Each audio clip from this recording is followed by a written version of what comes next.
This page will soon be wiped down like the other one. My vlogs are staggered by a week, but this topic will present itself in time. Bernie is likely to come out of Super Tuesday down pretty far in the delegate count, even if he wins by 70 points in New England, and I think he just might.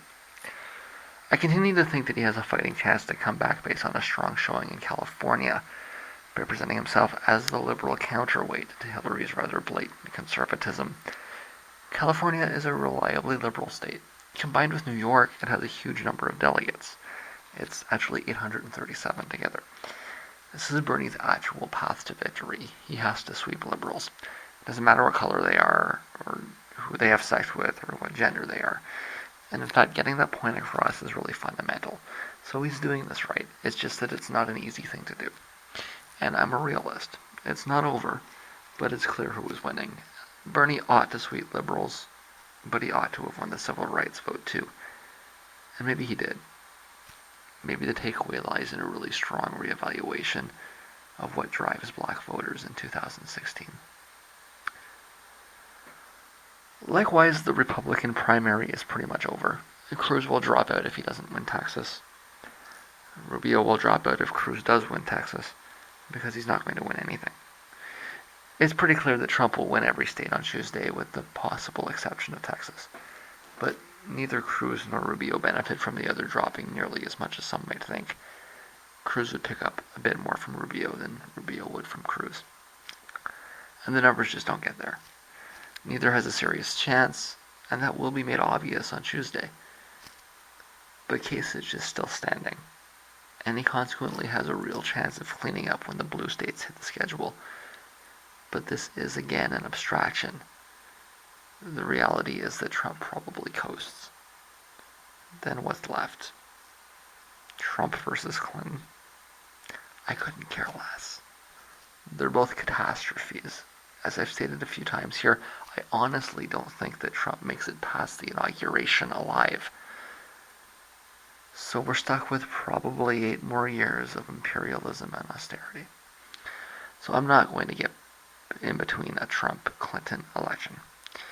Americans may not realize how important the American election cycle is to Canadians, but it is very important.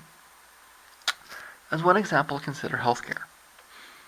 The biggest problem facing our healthcare system is its geographic proximity to the United States. Just about the best thing that could happen to Canadian healthcare is the adoption of a single-payer system in the United States. That would eliminate a massive corrupt market from being less than 100 miles from almost all of the population. I have selfish reasons for supporting Sanders on this point.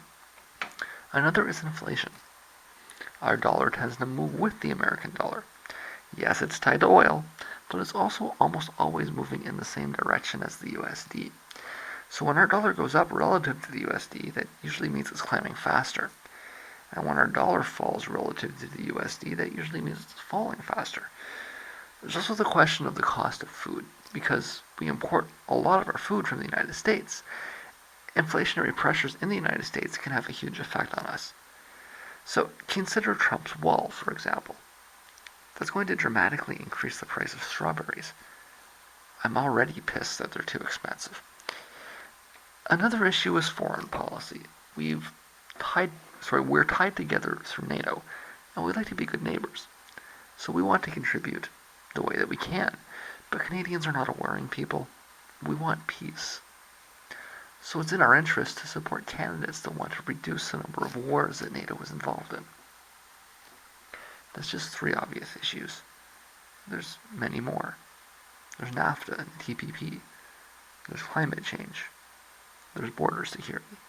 I mean, listen, America is the empire. Everybody is affected by what they do. But we are in much greater proximity. A famous leader of ours said that it was like sleeping with an elephant. No matter how friendly relations may be, every twitch is dramatically felt. And this is very much true. So, I mean, you'd have a lot of nerve to tell people not to interfere, as though America never interferes in events outside its borders, right? Get fucking real. But Canada is far too invested to not interfere, and America will just have to deal with that. Get used to it. We're not going away, and we want to say, and we will not be quiet. But I can't pick a side if the election is Trump versus Clinton. They're both too awful. I could loudly argue for Sanders, and I could loudly argue against both Trump and Clinton, but I'm not seeing a reason to root for one or the other. I think Clinton would be better domestically, if barely. However, I actually think that Trump would be less inclined towards interventionist conflict. He strikes me as more of an isolationist. I'd prefer Trump's foreign policy. I could maybe get involved with a third candidate, or if Sanders manages to get ahead in the ways I'm suggesting, but I think my interest in this cycle is closed. I just don't see much that's going to excite me. Although I'll close off with one more observation, I think I'm probably pretty reflective of a general opinion.